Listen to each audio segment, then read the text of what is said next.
India আমার মুদি আছে, মুদি আমার ভালো দেখে কিনে দেবে আনে। ও নানি হলে তোমার জামদানি ডিমই লইয়ে যাই। পোলা পানি দেখছি তোমার বেলাস লইয়া দৌড়ায়। আহারে আমার সাদের ছায়া বেলাউস, ওই ডিডিও নেওয়া লাগে। ও নানি হরবে কি, তুমি যে এতদিন চুরি চামারি হয়ে যা খাইছো আর মানুষের যে পরিমাণ ঠকাইছো।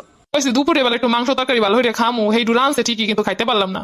ও নানি তুমি ইন্ডিয়া যাই খাবা না, পোলা পানি পেট ভরে খাইতে আছে দেখেছি। এই খাওয়া খাইতেছো তো পেটে পেটেও শুকইব। হ্যালো আব্বা জয়। ওমা কি করবো টারবা চিন্তা করছো কিছু? আব্বা কোনো দিশা পাইতাছি না। হন তুমি জানো আবার আমার দ্বারা উঠো না। আমার বিদেশি বউ কইছে তোমার মাই জানে হানে নাই। এটা তুই কি কইলি আব্বা? আমার বউ কইছে যে মহিলারে পুরো দেশের মানুষ তারাইয়ে দেয়। এই মহিলা আমার সংসারে এই যে কত শান্তি দিবে আমি ভালোই জানি। আব্বা তোরে তো কম টাকা পারাই নাই, কম টাকা তোরে লুটপাট করে দেই নাই। হ্যাঁ তো দিছো সন্তানের লিগে, সন্তানের প্রতি এটা তো দায়িত্ব। আব্বা তোরে আমি এত বড় হলাম, তুই আনি ভুলে গেলি। আমার দেহ কমে যাইতে পারো, কি করো আমি এত কিছু জানি না। লাগবে না তোকে, আমার মোদি আছে। আর ঠিক কথা কইছো, মোদি আছে তোমার লিগা। হায় রে হায়, এইগুলো রে খাওয়াইছি। একাদিটা আবার কল দিছো কে? অপা কইতে তো বাইরেতেই পারি না, পলাম কোন দিক দা। আমি জানি না, এত টাকা পয়সা লুট করে নিলে একটা হেলিকপ্টার তো কিনতে পারতি। আফা গো জনগণ তোটা সময় দাও।